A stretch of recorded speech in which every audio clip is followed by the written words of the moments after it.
So you figured out how much money you can afford for an apartment. Now you're ready to move out. Don't tell mom and dad goodbye yet. There's a lot more expenses involved in moving. That's what we're talking about today. I'm Mr. Boyle. Are you ready?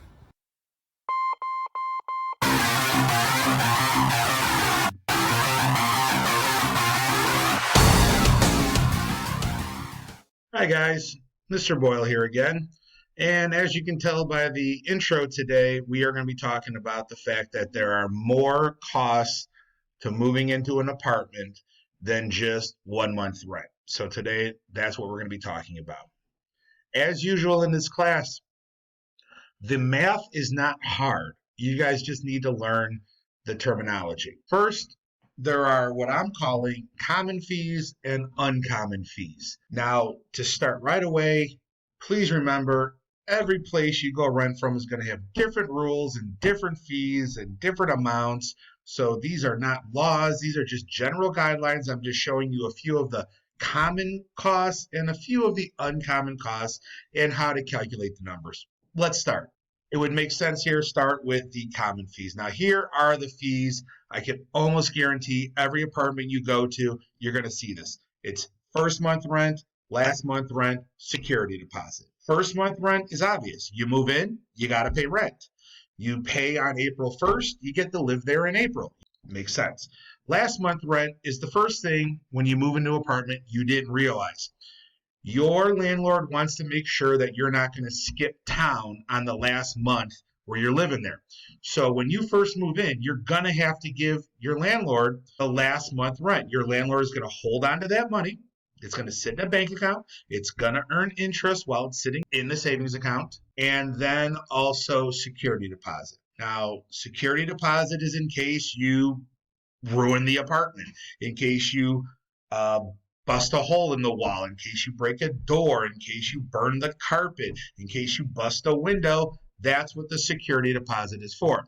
Now, I put down that security deposit is a unit in terms of rent usually. They're not going to say we want $1,000 for security deposit. They're going to say I want 1 month security deposit, or I want 2 months security deposit. And what that usually means typically is if they say security deposit is 2 months rent, whatever your rent is, multiply that by 2, and that's how much you're going to have to pay for the security deposit.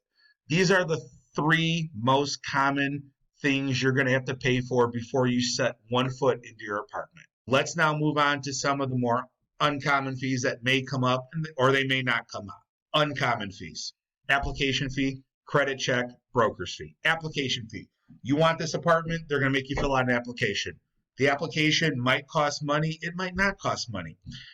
They might charge you money because they want to know you're serious. A landlord may charge you an application fee. Now, that fee could be either a flat fee, like $20, $50, or it might be a percentage of the rent. Like your landlord might say, the application fee is 3% of 1 month's rent. And we'll talk about how to crunch those numbers. You probably can figure out how to do that. Credit check.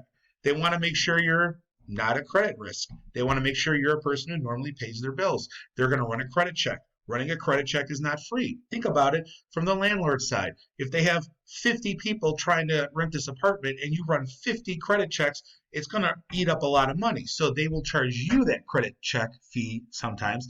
And that's usually a flat fee, $20, $25. I really don't know what the going rate is, but it's something like that.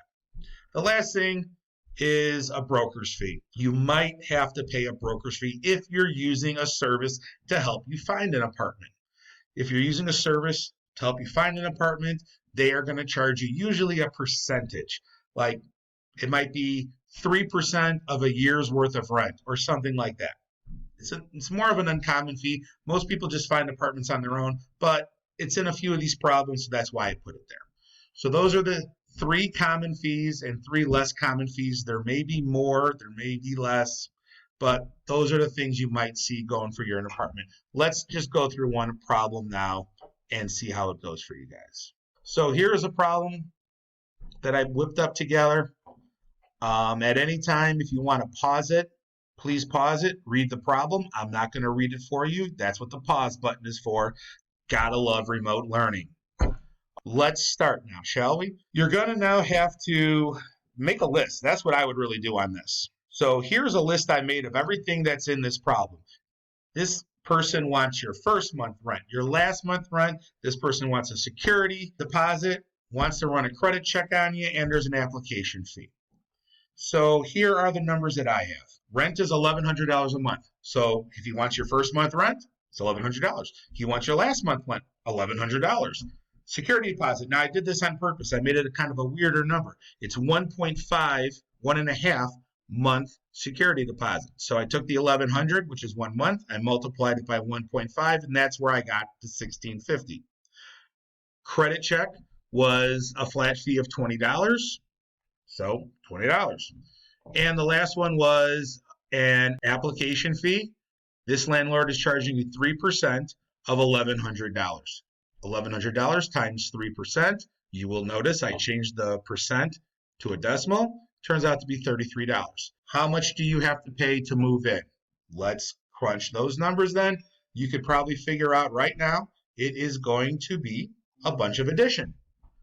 1,100 for the first month, 1,100 for the last month, $1,650 for security, $20 for the credit check, $33 for the application fee.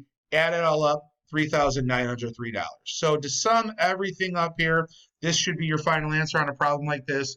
You are going to need $3,903 to move into this apartment today. That is all for today. I'm Mr. Boyle. Bye-bye.